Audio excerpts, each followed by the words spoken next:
한 주 전, 그러니까 지난주 말고요, 그 전주에 해를 옷 입은 여자에 대한 이야기를 했습니다.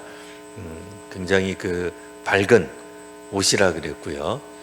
이와 같이 밝고 하는 것은 하나님의 영광과 가까이 갔을 때 나타나는 어떤 현상이다 라고 생각할 수 있습니다. 그래서 이 여인은 우리가 이제 내용상 읽다가 보면은 분명히 성모 마리아를 떠올릴 수밖에 없어요. 느낌이 이제 비슷하기 때문에 우리가 꿈을 꾸든지 어떤 일을 해석할 때 종종 우리들은 어떤 방식으로 해석하냐면 자신이 잘 알고 있는 이미지 혹은 뭐 단어 이런 것들을 가져다가 사용하기 마련입니다. 이를테면은 뭐 우리나라에서는 용, 뭐 동양권에서는 용 그러면 비교적 상서로운 어떤 신비로운 동물 이제 이렇게 되어 있습니다. 그래서 황제나 왕을 상징하는데 용에 관한 이미지를 많이 사용하죠. 그래서 뭐 용안이라고 뭐 이야기를 한다든지 뭐 용포라고 이야기를 한다든지 이제 그런 어떤 의미들에 있어서 뭐 용이라고 하는 단어를 쓰는데 크게 주저함이 없습니다. 그런데 이 기독교가 전파된 그런 서양에서는 용은 그렇게 상서로운 이미지가 없어요. 굉장히 그 부정하고 불길하고 불행을 가져다 주는 어떤 상징처럼 되어 있습니다. 이제 그러다 보니 뭐 혹시라도 우리 성도님들이 용 꿈을 한국에서 꿀 때는 복권 사셔도, 진짜로 복권 사라는 얘기가 아닙니다. 복권 사도 되는데 아마 미국이나 어디 유럽 가서 용꿈 꾸면은 이거는 불길한 거구나 이렇게 생각을 하셔야 될 만큼 그러니까 문화적 차이가 있다. 이제 그 말씀을 지금 드린 겁니다. 자, 그러니 3절에도 보시면 이번에는 이적입니다. 큰 기적이 나타난 겁니다. 하늘에서 이제 기적이 나타났으니 사람들이 눈여겨볼 수밖에 없죠. 뭐 어떤 한 특징적인 어떤 장소라기보다는 하늘이니까 보다 더 많은 사람들이 볼 수 있는 굉장히 대중적인 뭐 혹은 공공적인 뭐 그런 어떤 성격을 띤 기적이 나타납니다. 근데 그 기적의 주인공이 누구냐? 용이다 그 얘기예요. 근데 이제 우리는 붉은 용, 그래서 이제 하필이면 이 용이 가지고 있는 색깔이 주고 있는 이미지가 어느 정도 이렇게 있긴 합니다만 뭐 굳이 뭐 이 붉은 용이 무엇이다 이렇게 나와 있지 않으니 그냥 우리는 이미지 정도로만 생각을 하겠습니다. 아무래도 붉은 용이다가 보니까 분명히 이거는 재앙과 연관이 있을 것 같아요. 이미 앞서서 나타났던 어떤 그런 재앙과 연관된 어떤 그런 말들도 붉은 것, 이거는 뭔가 전쟁, 뭐 피, 뭐 사망 이런 것과 굉장히 유사했고 가깝죠. 아무래도 이제 그런 색상들을 우리가 떠올릴 수 있습니다. 물론 이제 붉은색도 문화권마다 나라마다 조금씩 다릅니다. 뭐 중국 같으면 온통 그냥 뭐 국기 색깔도 그냥 다 시뻘개요. 거기는 뭐 즐거운 일이 있거나 그럴 때에 온통 붉은 것으로 된 봉투에다가 뭔가를 뭐 돈도 뭐 담아주고 뭐 이렇습니다. 그러니 중국에서 붉은색은 길한 색이에요. 우리가 생각하는 것처럼 흉측한 색이 아닙니다. 우리 대한민국에서 대표적으로 이 붉은색이 흉측한 건 뭐예요? 빨간 펜으로 사람 이름을 쓰면 저주한다 이렇게 생각을 해요. 왜 우리 어렸을 때 그렇게 생각했는지 몰라요. 그냥 뭐 볼펜이 빨간색도 있고 파란색도 있고 뭐 녹색도 있고 그런 건데 그렇게 생각하지 않고 뭐 조선이나 그 이전에는 사실 붉은색으로 된 그런 어떤 색을 찾기가 어려웠겠죠. 그러나 지금은 흔히 접할 수 있는 색이다가 보니 붉은색이 꼭 그렇게 저주, 뭐 죽음을 뜻하지 않습니다. 우리 당장 바깥에 나가 보더라도 횡단보도에 빨간불, 그다음에 초록불이 있습니다. 뭐 빨간불 들어온다고 불길하다, 아무도 그렇게 생각 안 합니다. 근데 그런 것처럼, 그러나 이제 그 문화권이나 상황에 따라서 색상이 주는 어떤 이미지가 분명히 있거든요. 자, 그러나 뭐 어쨌든 오늘은 붉은 용 그냥 이 정도로만 두고 계속해서 보겠습니다.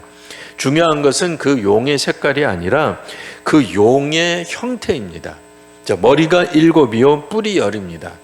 자, 머리가 7이니 그 7은 성경에서 주로 어떤 숫자로 상징적으로 사용되죠?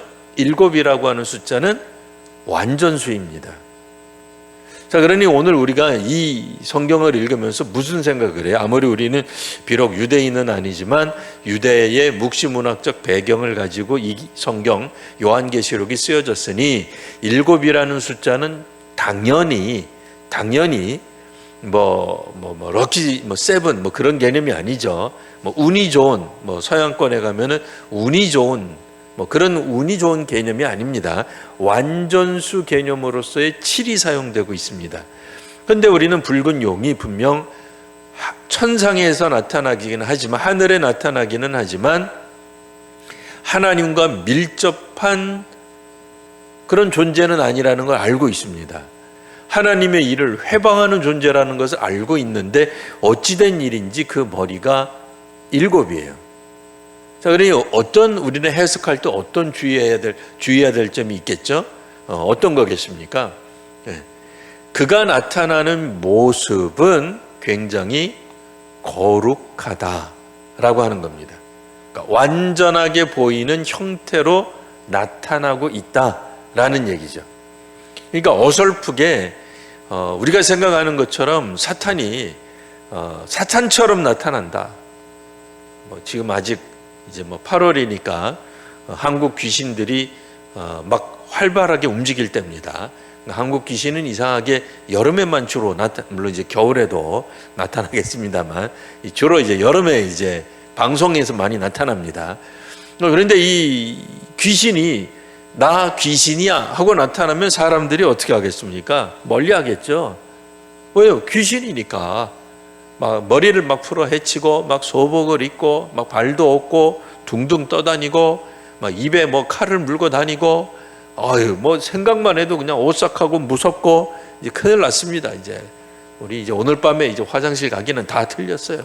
자, 이런 상황이면은 사람들이 벌써 긴장하죠. 거부하죠. 멀리 할 겁니다. 가까이 할 리가 없죠. 많은 사람들이 신뢰할 만한 존재라고 다가가지 않을 겁니다. 아무리 그가 능력을 나타낸다 한다 할지라도 사람들이 그 능력을 보고 가까이 가겠습니까? 안 가죠. 그런데 그 능력 나타내는 모습, 그 모습이 어떻다는 거예요? 7이라고 하는 숫자가 주는 이미지, 상징성 때문에 사람들은 금방 그 존재를 보고는 붉은 용이다 이렇게 생각하지 않고 뭐라고 생각해요? 거룩한 존재구나. 그러니까 특별히 이 존재는 뿔이 10개입니다. 그 여러 머리에는 또 7 왕관까지 있습니다. 그 뿔이라고 하는 것은 신구약 성경 공통적으로 나타나는 개념 하나밖에 없어요. 뿔이라고 하는 것은 사탄의 뿔 그게 아닙니다. 뿔은 신구약 성경에서 뭘 상징을 해요? 권세, 능력, 힘을 나타냅니다. 그런데 그 힘이 어떻다는 거예요? 하나 정도에 아니에요. 둘 아니에요. 10개라는 거예요.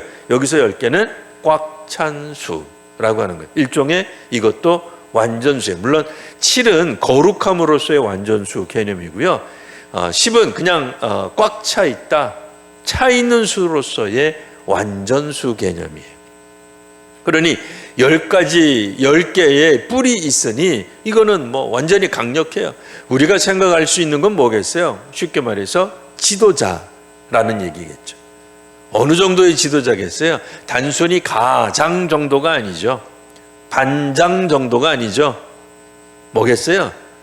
이거는 사회, 집단, 더 나아가 국가, 물론 더 크게 나가면 세계를 지배할 만한 그런 지도력을 뜻하는 겁니다. 그래서 이제 예전에 이 성경을 잘못 읽던 어떤 사람들은 이거는 세계 정부를 말하는 거다. 그러니까 지금 뭐 그때마다 이제 해석이 달랐는데요. 그러니까 뭐 세계를 뭐 70년대만 하더라도 80년대만 하더라도 이제 그 뭐 소위 말하는 서방 세계와 그 다음에 공산 사회로 둘로 나뉘어져 있었죠. 그래서 그때는 냉전 시대다라고 얘기를 했습니다. 그러니까 서로 보이지 않게 이념을 가지고 전 세계가 거의 둘로 나뉘어져 있었다라고 말할 수 있어요. 그러니까 공산주의를 지지하는 그룹과, 그러니까 오늘날 이제 다르게 말하면 전체주의, 뭐 사회주의라고도 말을 할 수 있고요. 그 다음에 한쪽은 민주주의 혹은 자유민주주의, 혹은 뭐 경제적으로는 뭐 자본주의 쪽에 좀 더 많이 이제 생각될 수 있는 이제 그런 쪽으로 이제 둘로 나눠져 있었다라고 생각할 수 있습니다. 그래서 공산 사회와 자유 진영, 뭐 이제 보통 이제 우리가 그렇게 이야기를 했는데요. 그래서 양쪽에 어떤 그런 리더십을 가진 어떤 존재, 그래서 뭐 때로는 뭐 미국의 대통령이다, 뭐 아니면 유럽 연합 쪽이다, 또 뭐 한쪽에서는 이거는 러시아 쪽이다, 뭐 아니다, 중국이다, 뭐 이런 식으로 이제 해석을 했는데 90년대 들어서면서부터 공산주의가 그만 무너져 버리고 말았어요. 그래서 지금은 이 해석을 그러니까 그렇게 하기는 어렵겠죠. 뭐 전 세계, 그러나 지금도 여전히 오늘 우리들은 이 성경을 가지고 어떤 해석을 할 수 있냐면 국가적 어떤 그런 집단, 굉장히 큰 집단의 지지를 받는 어떤 그런 권력층, 권력 지배, 뭐 이렇게 이제 이야기할 수 있습니다. 아무래도 이제 경제적인 것보다는 정치적인 것 쪽에 우리가 무게중심을 둘 수밖에 없습니다. 특별히 그 일곱 왕관이라고 하는 것이 예전 표상으로는 오늘날에는 뭐 꼭 뭐 대통령이나 뭐 정권을 잡은 사람들이거나 정치 집단이 아니어도 권력을 가진 사람으로서 혹은 이제 부를 가진 사람들, 경제적 지도층들을 이야기하기도 합니다만, 그래도 아무리 경제적 지도자들이 물론 어떤 그런 힘을 가지고 있다 하더라도 정치 지도자들을 좀 넘어서기는 쉽지 않다는 측면에서 또 왕관이 가지고 있는 이미지 자체가 어떤 정치 권력과 아무래도 흡사하다라고 말할 수 있습니다. 자, 그러니 이 붉은 용은 어떤 형태로 나타날 것인가를 예견해 본다면 당연히 정치 집단, 정치 지도력을 갖고 있는 권력 계층에 잠식하거나 그들 속에 스며들 가능성이 훨씬 많은 거죠. 이를테면 오늘날 우리 대한민국을 예를 들자면 뭐 행정부도 그럴 수 있겠고요, 뭐 국회의원들도 그럴 수도 있고요, 뭐 사법부도 그럴 수도 있겠죠. 공권력도 그러니까 우리가 알고 있는 대부분의 공권력들이야말로 모든 국민들에게 직접적으로 영향을 끼치기 때문에, 그러니까 이런 어떤 기적을 보여주는, 그러면서도 그들이 뭘로 둔갑을 해요? 완벽한 형태, 거룩한 형태의 어떤 정권 혹은 권력 형태로 나타날 여지가 있다라고 하는 겁니다. 그러니 사람들이, 국민들이 지지하고 국민들이 다수가 지지한다 그러면 민주주의 사회에서는 그것이 무조건 옳다라고 여길 수밖에 없겠죠. 그러나 우리는 민주주의의 한계도 잘 알고 있습니다. 다수가 지지한다고 해서 그것이 꼭 진리가 아니라는 것, 그건 뭐 우리 다 알고 있는 거죠. 그냥 다수가 원한다는 것 뿐이에요. 많은 사람들이 원한다는 거지 그것이 곧 하나님의 뜻과 일치되는 것은 아닙니다. 그러니까 민심이 천심이라는 말이 있기는 합니다만 이것을 만일 천심의 그 천을 하나님이라고 둔다면 백성들이 원한다고 하나님의 뜻이 됩니까? 구약 성경에 따르면 수많은 백성들이 광야에서 애굽으로 돌아가자고 외쳤습니다. 한 목소리로 외쳤습니다. 그러면 민심이 곧 하나님의 뜻입니까? 아니죠. 가데스 바네아에서 모세가 이제 이야기를 합니다. 자, 이제 저 가나안 땅을 정탐해라. 근데 처음에는 뭐 정탐하기를 싫어했을 뿐더러 정탐하고 돌아와서는 12명의 지파 대표들 중에 10명이 뭐라고 얘기해요? 저기 가면 우리 죽는다 라고 이야기를 하죠. 12명 중에 10명이 이야기했으니 그것이 곧 하나님의 뜻인가요? 아니죠. 그러니까 그런 측면에서 소위 말하는 그 민주주의라고 하는 다수결 원칙이 갖고 있는 한계성이 분명히 있습니다. 다수가 원한다고 해서 반드시 그것이 옳은 정책이거나 옳은 지도자를 뽑았다고 말할 수는 없는 거죠. 자, 그러나 오늘 이 시대에 3절에서 보면 그는 분명히 대중적 지지를 받는 어떤 형태로 나타난다라고 하는 것을 알 수가 있습니다. 게다가 그 여러 머리에는 7 왕관까지 써고 있으니 완전히 절대적이고 완벽한 형태의 어떤 지도력을, 권력을 가진 모습으로 보여집니다. 그러나 4절에 보면 그 꼬리가 하늘의 별 3분의 1을 끌어다가 땅에 던집니다. 파괴합니다. 그러니까 우리가 우스갯소리로 그런 얘기를 합니다. 연인들 사이에는 저 하늘의 별을 따다준다, 그런 얘기를 하잖아요. 기가 막히죠. 근데 하늘에 별이 떨어지면 이거 큰일 나는 겁니다. 진짜로 별을 따면 큰일 나는 거예요.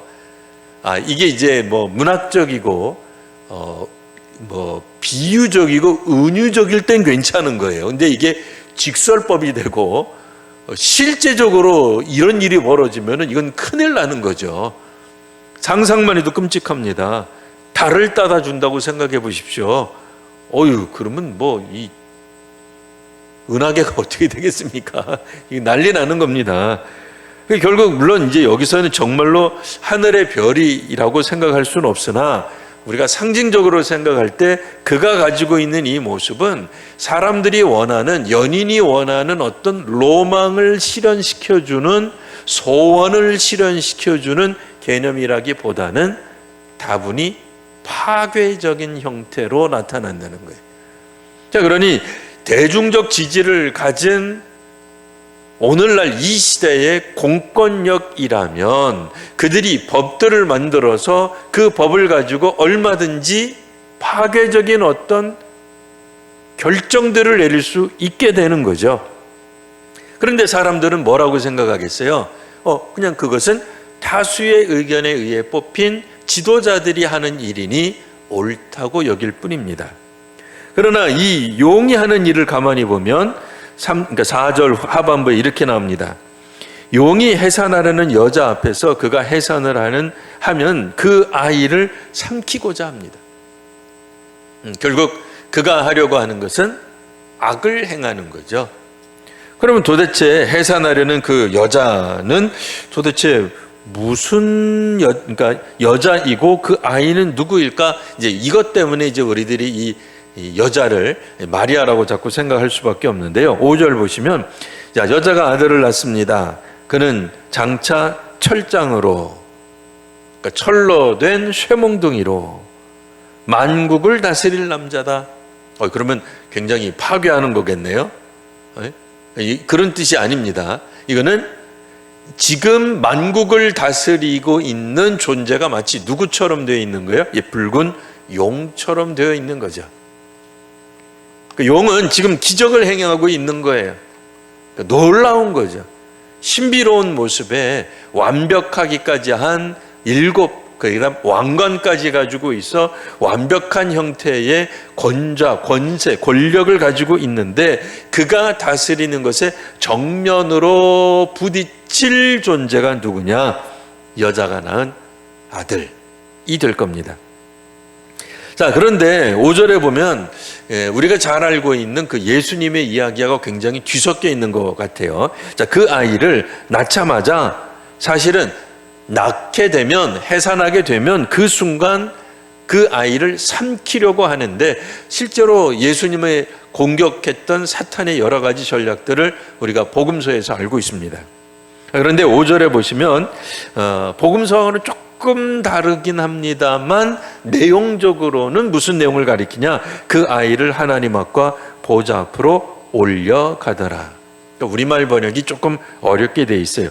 올려가더라. 그러니까 올라가는 게 아닙니다. 그 아이가 올라가더라. 그럼 그 아이가 갑자기 태어나자마자 위험하다, 피하자 해가지고 자기가 승천한 게 아니라, 이 말은 하나님이 그 보좌 앞으로 이끌어 가셨다, 그 얘기예요.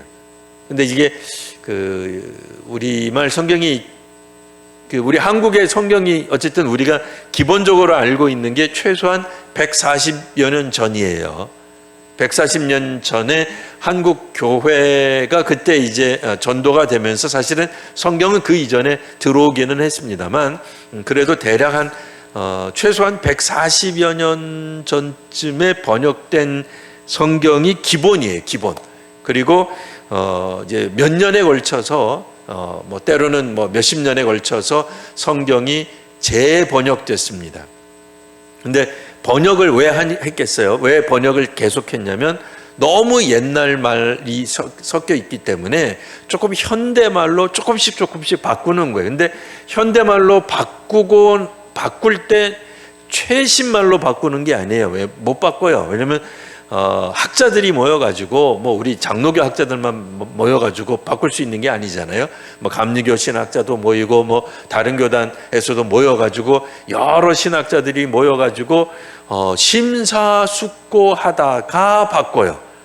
그러니까 보통 뭐 한번 모였다 그러면 몇 년에 걸쳐서 회의를 하다가 바꾸다 보니까 기껏 바꿔놓으면은 이미 옛 어투죠. 최소한 10년 전에 했던 말이 되는 거예요. 그러니까 그런 식으로 어쨌든 번역을 계속 했는데, 오늘 우리가 가지고 있는 건 이제 개역 개정판입니다. 그래서 성도님들이 어렸을 때 봤던 성경이랑, 그래서 그때 외웠던 성경 구절이랑 지금 틀린 것들이 꽤 있잖아요. 그래서 막 헷갈리죠. 뭐 주기도문만 하더라도 한 3번쯤 바뀌었죠. 왜냐면 마태복음 성경 번역이 바뀌는 바람에 이게 우리도 막 헷갈리게 되는데, 우리가 못 외우는 게 아니라 몇 번 바뀌었기 때문에 그러는 거거든요. 자, 그래서 이게 이제 옛 번역체 그대로 두다가 보니까 조금 우리말, 현재 우리가 사용하는 말하고는 조금 거리가 있어요. 근데 자세히 들여다보면 힌트는 있습니다. 힌트. 그게 뭐겠어요? 그 아이가라고 안 하고 그 아이를 이렇게 돼 있어요. 그러니까 누군가가 그 아이를 데리고 갔다, 올려갔다, 그 얘기고요. 누가, 그러니까 이 주어가 빠져 있습니다만, 하나님이 그 보좌 앞으로 올려갔다, 이끌어 갔다, 이제 그런 얘기입니다. 자, 여하튼 사탄의 이 위협으로부터 예수님이 피해갔던 것은 특별히 우리가 마태복음서를 통해서 잘 알고 있는 내용입니다.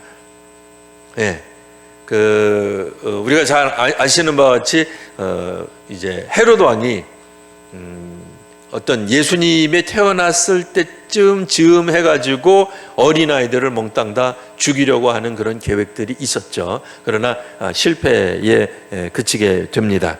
그러니까 그런 것처럼 사탄이 그 예수님의 출생부터 시작해서 그 다음에 유아 시절, 심지어는 예수님이 공생에 시작할 때도 어떤 형태로든지 예수님을 막으려고 했던 그런 모습들에 대해서 우리가 너무나도 잘 알고 있습니다. 근데 바로 그런 부분을 이야기한다라고 생각하시면 되겠고요. 그러니까 중요한 것은 뭐겠어요? 중요한 것은 예수님, 그러니까 그 아들이 결국은 하나님이 피하게 하셨다. 핵심은 그 얘기입니다. 그러니까 그것만 일단 굳게 붙잡고 계시면 됩니다. 자, 6절을 보시면은요, 그 여자는 이제 어떻게 됩니까? 아이를 출산한 그 여자는 그 여자도 위태로워졌겠죠. 광야로 도망을 갑니다. 그럼 광야는 어떤 곳입니까? 광야에서 1260일 동안, 왜 또 하필이면 또 1260일이겠습니까? 우리가 잘 아는 대로 한때 두때 반때와 연관이 있는 3년 반의 숫자죠. 자, 그 기간 동안 이미 앞서서 나왔던 요한계시록에 나왔던 사탄이 권세를 잡고 3분의 1 사람들을 죽이던 바로 그때와 유사한 개념이 계속해서 반복되고 있는 거죠. 1260일 동안의 그 환난의 때, 위험의 때, 공격의 때, 정말 이럴 때에 그가 양육하기 위하여, 그를 양육하기 위하여 하나님께서 예비하신 곳이었다라는 얘기입니다. 어디가? 광야가 라는 얘기입니다. 자, 여기서 그러면 6절에 나와 있는 그는 누구겠습니까? 누가 양육을 받는 거죠? 자, 한번 답을 해보십시오.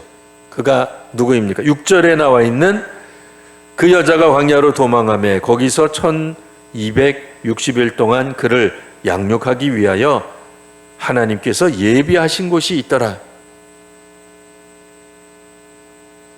여기서 그는 누구예요?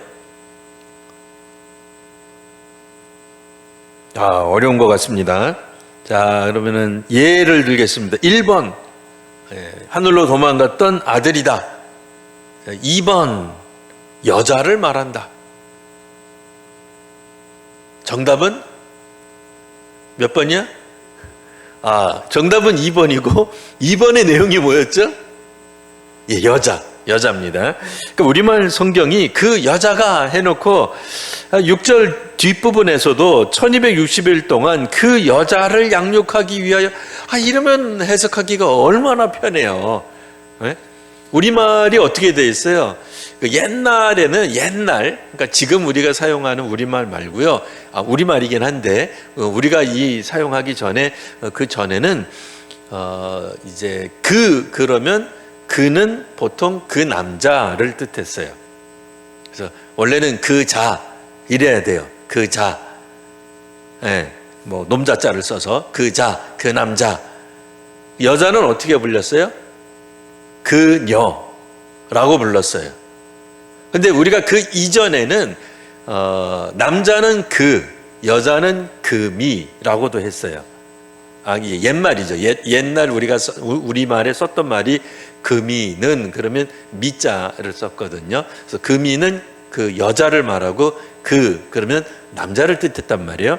그러다 보니까 6절을 읽을 때 우리가 무슨 생각이 들어요?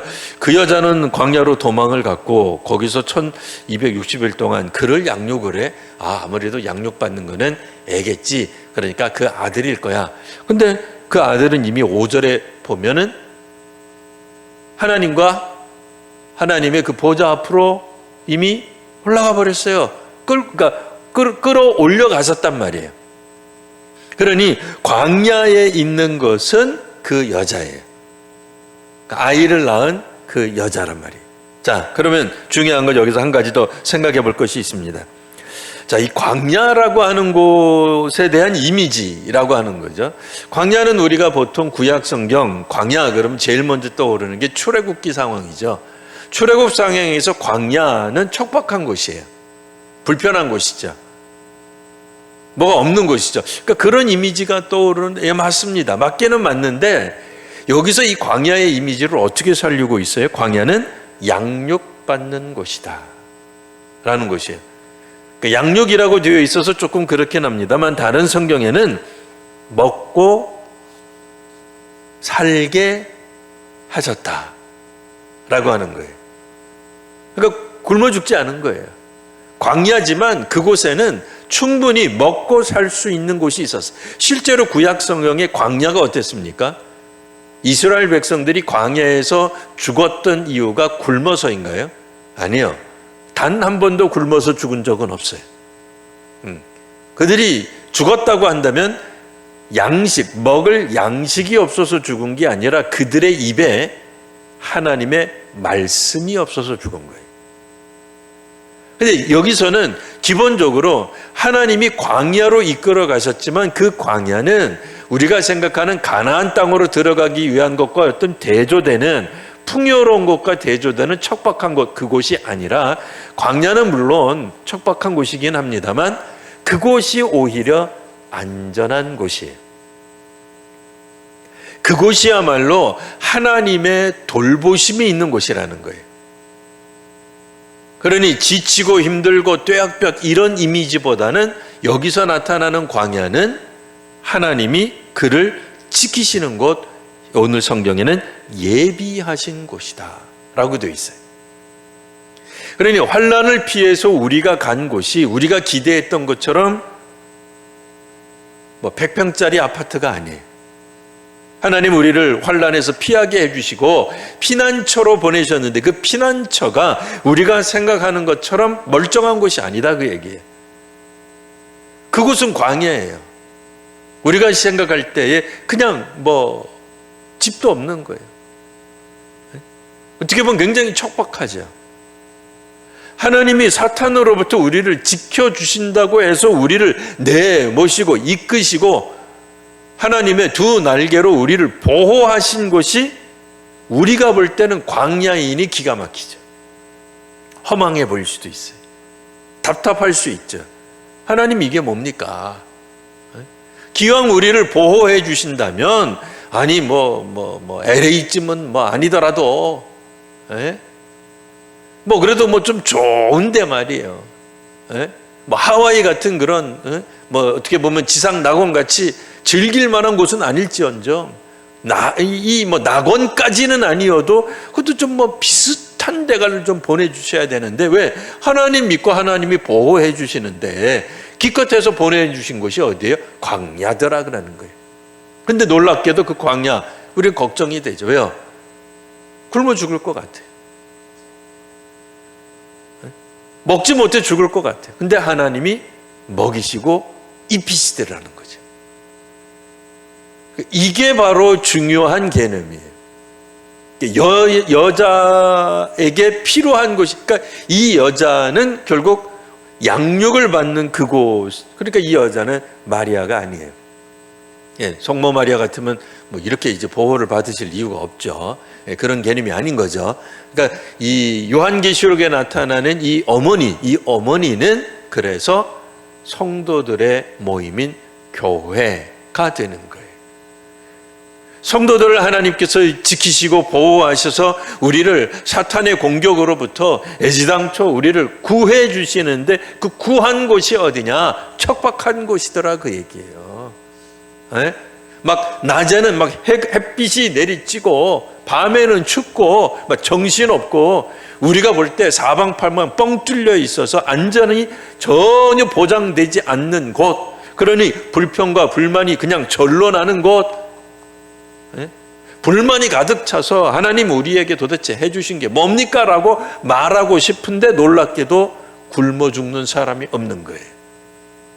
하나님 앞에 우리가 헌신하고 또 봉사했더니 그것 때문에 우리가 굶어 죽는 게 아니더라. 그게 하나님이 어떻게든 우리를 먹여 살리시더라는 거죠.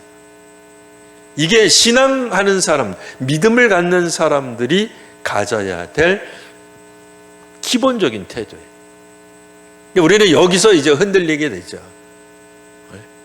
개척교회를 할 때도 뭐 재정적 어려움에 임박하면은 이게 뭐 우리 뭐 정신 하나도 없습니다. 우리가 뭐 자녀를 양육할 때 믿음으로 우리가 자녀들을 어떻게 키우냐 뭐 여러 가지 생각을 하는데 그러면 이것도 없을 것 같고 저것도 무적할 것 같은데 돌이켜 보면 비록 우리가 부자로 살지는 않았어도 하나님이 다 채우시고 인도하시고 갚아주셨다고 하는 것을 알 수가 있는 거예요. 그러니까 이게 없으면 무슨 수로 우리가 봉헌하며 헌금하겠습니까? 시간을 어떻게 우리가 내고 헌신하겠습니까? 세상에서 우리가 더 많은 돈을 벌기 위해서는 더 많은 시간 열심히 일해야죠. 그런데 하나님 나라를 위한 어떤 시간을 쪼개도 되는 이유가 뭐냐? 하나님이 광야와 같은, 그러니까 뭐 일이 그냥 뭐 어떨 때는 술술 안 풀려요. 사업하는 분들이 예수 믿고 내가 주의를 꼬박 지켰으니 하나님이 나에게 복을 주시고 막 복권을 사면은 그 다음 달에 그냥 뭐 1등은 아니어도 3등쯤은 그냥 붙고 뭐 이래야 되는데 그렇게 안 되더는 거예요. 가게를 내서 해도 뭐 한 달에 그냥 1,000만 원 뭐 이렇게 그냥 순수익이 와야 되는데 웬걸 겨우 가게 꾸려나갈 그냥 간당간당하게 뭐 어떨 때는 마이너스. 근데 1년 지나고 나면 플러스 마이너스 비슷하게. 실제로 우리들이 뭐 허망하게 잘못 돈을 쓰지 않는 한 막 우리 자신을 위해서 흡히 쓰지 않는 한 정말 하나님 정말 기가 막히게 꼭 필요한 만큼 채워주시는 것들을 본단 말이에요. 우리 선교사님들도 그런 얘기예요. 선교사님들이야말로 재정적으로 정말 어렵죠. 아이들이 한국이나 혹은 외국에 나가서 대학 다니고 그럴 때 때로는 포기하는 경우들이 꽤 있어요. 그래서 어쩔 수 없이 유학 갈 수 있는 실력이 되고 미국에서 혹은 다른 나라에서 입학 허락하겠다고 와도 장학금을 준다 그래도 생활비가 안 돼서 못 가는 경우들도 종종 있습니다. 그래서 눈물을 머금고 국내로 돌리고 이렇게 해가지고 했는데 정말 말할 수 없는, 정말 생각할 수 없는 방법으로 하나님이 누군가를 통해서 도우시는 거예요. 그럼 그 누군가가 누구냐 이거예요. 사실 또 다른 성도죠. 또 다른 교인이죠. 그러면 그 사람들이 재벌이겠습니까? 여러분, 선교사님들이 자신의 삶에 꼭 필요한 것을 채워주셨습니다. 할렐루야라고 고백을 하는데 그거 누가 도와줘요? 재벌 2세가 도와줍니까? 물론 그런 경우도 있어요. 왜냐하면 재벌 중에서도 예수 믿는 분이 있습니다. 그분들도 돕습니다. 돕지 않는다는 얘기가 아닙니다. 근데 놀랍게도 그분들을 돕는 분들이 누구예요? 평균보다 못 사는 성도님들이 오히려 헌신하는 경우들이 꽤 있어요. 기가 막힌 거 아니에요? 평균 이상으로 사는 사람들, 물론 이제 그분들도 헌금 많이 합니다.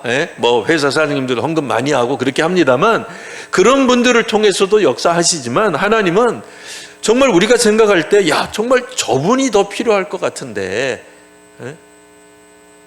한 푼 두 푼 모은 그 돈을 가지고 선교사를 돕는데 그게 딱 들어맞는 경우들이 종종 있더라, 그 얘기죠. 하나님은 광야로 도망간 그 여자 교회 공동체로 하여금 1260일 동안 그들이 굶어 죽지 않고 하나님의 양육을 받을 수 있도록 만들어 주시는 거예요. 그러니 아들도 이 여자도 지금은 안전한 가운데 있는 거예요. 물론 안전하다고 해서 그것이 막 누리고 펑펑 쓰고 그런 건 아니에요.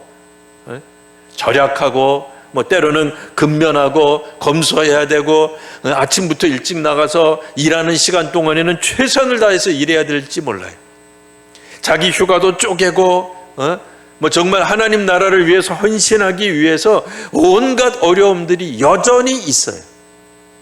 이만큼 우리들이 봉사했으면 사업이나 혹은 우리들의 기업이나 우리들의 자녀 문제가 하나도 그냥 발생 안 해야 될 것 같은데 1년쯤 지나면 그냥 자식이 또 문제 터지고 또 어디서 하고 우리 교회로 이야기하면은 예전에 우리 4층에서 물 새가지고 난리 났잖아요.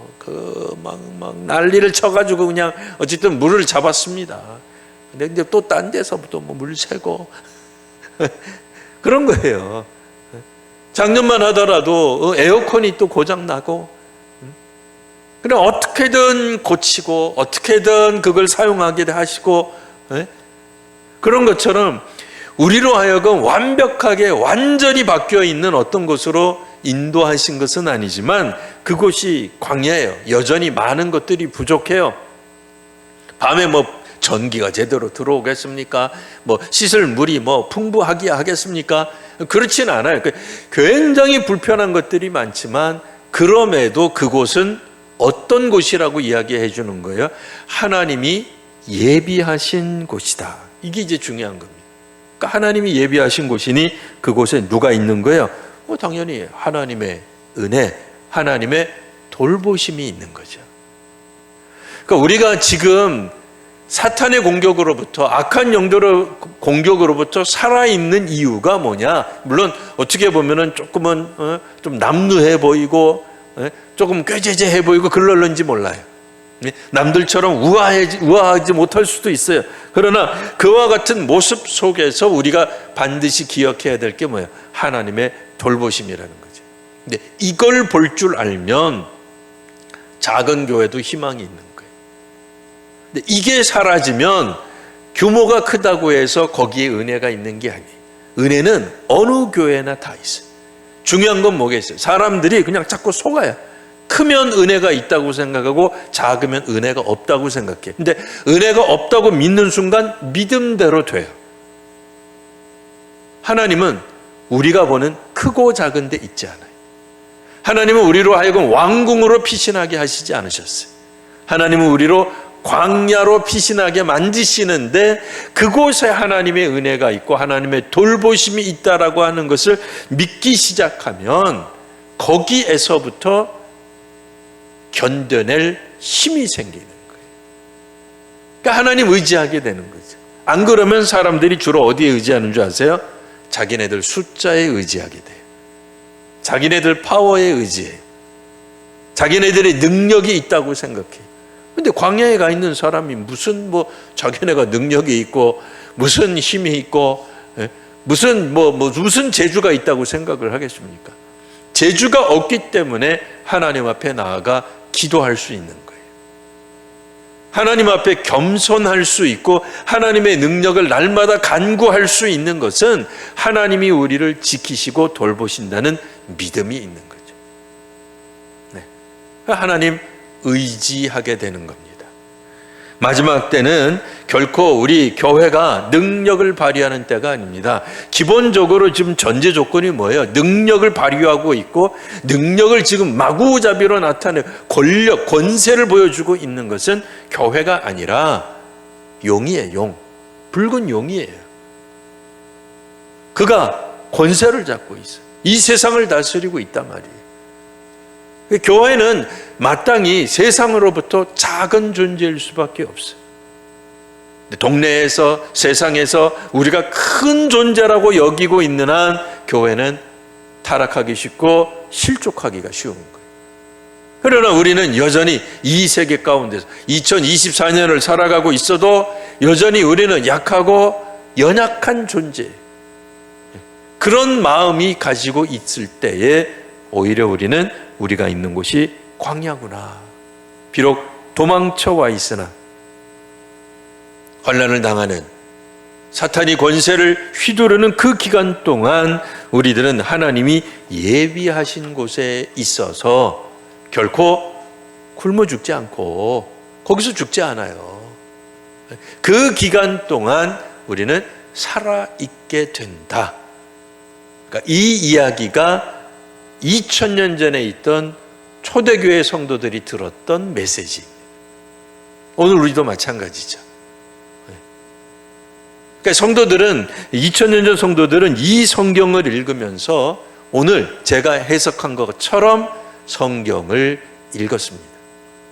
그러니 오늘 우리 성도님들도 비록 오늘 우리가 어려움을 당하고 환난을 당하고 있어도 하나님이 우리를 여전히 지키시고 끝까지 지키시고 우리에게 피할 길을 내어주신다라고 하는 사실을 믿음으로 고백할 수 있기를 바랍니다. 기도하겠습니다. 거룩하신 주님, 주께서 저희들에게 은혜를 더하여 주시니 감사합니다. 하나님의 돌보심이 있음을 믿습니다. 하나님이 저희를 지키시고 계심을 믿습니다.